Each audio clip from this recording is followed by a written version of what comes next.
ஒரு சின்ன ஊர்ல ஒரு ஏழை விவசாயி ஒரு பணக்காரர்கிட்ட இருந்து ஒரு கிணற்றை விலைக்கு வாங்கினான்.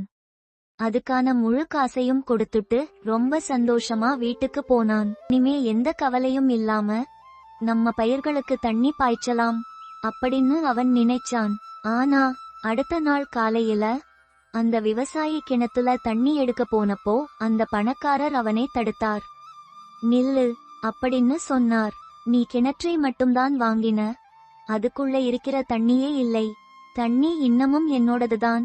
விவசாயிக்கு அப்படியே அதிர்ச்சி ஆயிடுச்சு. தண்ணியே இல்லாத கிணற்றை வச்சு நான் என்ன பண்றது அப்படின்னு கேட்டான். ஆனா அந்த பணக்காரர் அதை கேட்டு சும்மா நக்கலா சிரிச்சார். என்ன பண்றதுன்னு தெரியாம விவசாயி நேரா பஞ்சாயத்துக்கு போய் அங்க இருந்த ஒரு புத்திசாலி பஞ்சாயத்து அம்மாவிடம் நடந்த எல்லாத்தையும் சொன்னான்.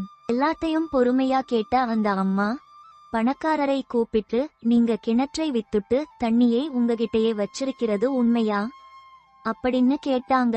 ஆமாம் அப்படின்னு அவர் ரொம்ப பெருமையா சொன்னார். பஞ்சாயத்து அம்மா சிரிச்சுகிட்டே சொன்னாங்க, தண்ணி உங்களுடையதுன்னா அதை ஏன் விவசாயியோட கிணத்துல சேமிச்சு வச்சிருக்கீங்க? கிணறு இப்போ அவனோட சொத்து ஆச்சே. இதை கேட்டதும் பணக்காரரோட முகம் அப்படியே மாறிடுச்சு. அந்த அம்மா தொடர்ந்தாங்க, ஒன்னு உங்க தண்ணியை உடனே அங்கிருந்து எடுத்துடுங்க, இல்லைன்னா தண்ணியை அங்க வச்சிருக்கிறதுக்காக விவசாயிக்கு வாடகை கொடுங்க. அங்க இருந்த ஊர் மக்கள் எல்லாரும் அம்மாவோட புத்திசாலித்தனத்தை கைதட்டி பாராட்டுனாங்க. தன் தப்பை புரிஞ்சுகிட்ட பணக்காரர் மன்னிப்பு கேட்டுட்டு விவசாயியை தண்ணி பயன்படுத்திக்க சொன்னார்.